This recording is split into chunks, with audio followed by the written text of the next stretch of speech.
Just when you think you're done with the job, you're not. So I was just finishing this job up, putting a timing chain on it and guides.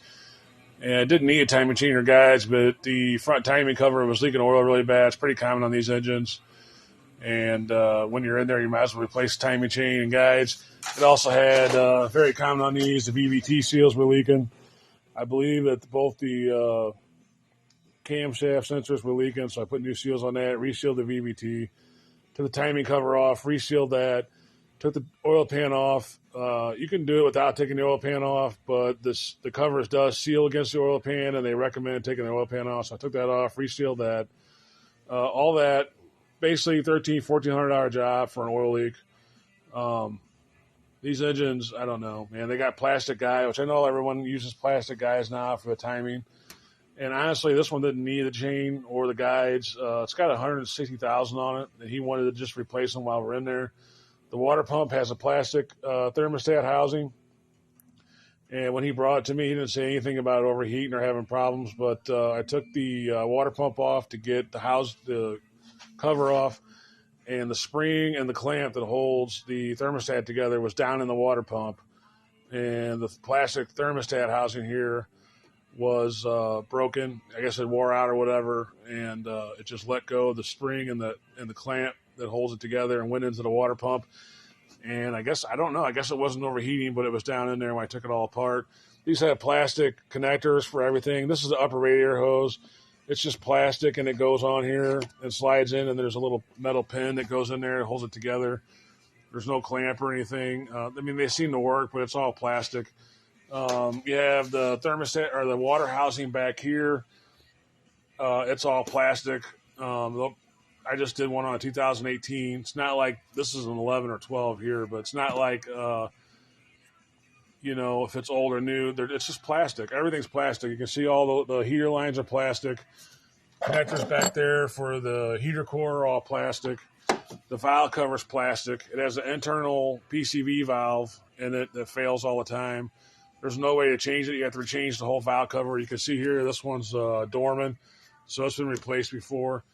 The intake manifold is plastic, which I know that's pretty common for plastic intake manifolds, but this one has a tab that goes off this line here, and when that goes out, you get airflow codes.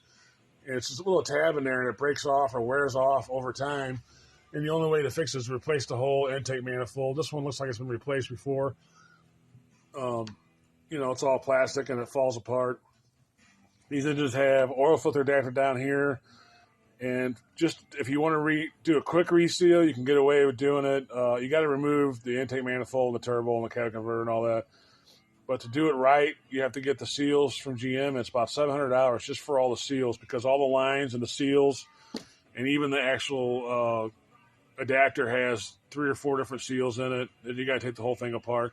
Not a big deal, but the parts alone are $700 just for all the seals from GM. I just did one on a 2018 a few weeks ago, and O'Reilly's does sell a seal kit that's similar for $150. You still got to get a few of the seals from the dealer, but yeah. And that when that leaks, it just drips on your exhaust and smokes, or it gets all over your driveway.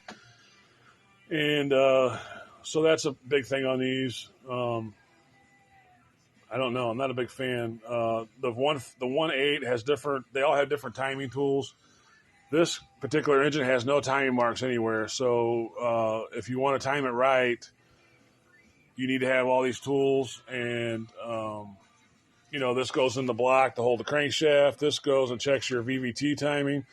This is your camshaft holders. You got your adjusters pins. You got this that locks the front cranks in place. And you got to be really careful, if you're taking this one apart. Make sure you got all these tools in place and everything's lined up before you take it apart. Otherwise, you're going to have to readjust your VVT and all that stuff if you don't do it right, and that's a big pain. And then, of course, I took putting this back together, and I went to clamp on the catalytic converter. The clamp broke in half, which, I know some of this is wear and tear, but it's just irritating. And then this hose here, all I did was move it a little bit to take the valve cover off because I got to get to the camshafts. And, of course, the plastic hose is busted, so now I got to get a new one of those. I'm not going to rig it up or whatever. I know some guys will put electrical tape on it. I'm just going to go get the right one, get the right part for it. And a lot of the newer engines, like 18, 19 on up, they have one-use hoses. So if you take this off of your throttle body here, your turbo, you're not really supposed to put them back on. You got to mutilate them to get them off. And they do that on purpose. They design it on purpose. They call them one-use lines. So a lot of the stuff on the newer engines is just one use. All the emission lines and stuff. And they even secure some of the stuff with tamper-proof bolts that don't have tools to get them off. So if you take them off, you have to, replace the whole thing. I actually use a Dremel and cut slots in them and use a flathead screwdriver to get them off. But that's the stuff they're doing now. This whole thing everything's plastic. So anyway, he had a somewhat large oil leak. And it's going to cost them $1,400 just to go in there and reseal everything and put new timing chain and water pump on it.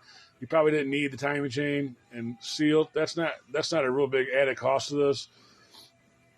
But the problem is to get to that timing cover seal, the whole entire chain and guides, everything has to come off. So why would you want to put 160,000 mile chain and stuff back on when the new chain is not that much? I mean, it's, I think, $150 or something for the whole kit. So you can make the call on that. But just for an oil leak, we're looking at, and these things, like I said, with that oil filter housing adapter leaking and the valve covers breaking and the intake manifolds, there's a lot of things on these. I have a customer that's got a 2008 Buick Encore with 80,000 or just turned 80,000. And I've already changed the valve cover, the intake, the water housing, and all those seals in the last year and a half. And I mean, it's cost her probably close to $3,000 to keep that car on the road. And it's a 2018 and it barely has 80,000 miles on it. So I don't know. I mean, this engine actually looks pretty clean on the inside when I took it apart. And I know some of these can go a long time, but I'm just not real impressed. That's how the whole industry is going now with all this plastic stuff. So if you wonder why your bills are costing more to get them repaired, that's why, because everything's made cheaply and they don't give it away. When you got those O-rings and seals, a $700 kit, it's pretty much sticker shock when you get your bill back from your mechanic. So that's it on these. I got to go get a clamp and this to finish this thing up. I thought it was going to be done an hour ago, but now I had to order those and wait for them. So that's the great thing about having all this plastic and junk on here.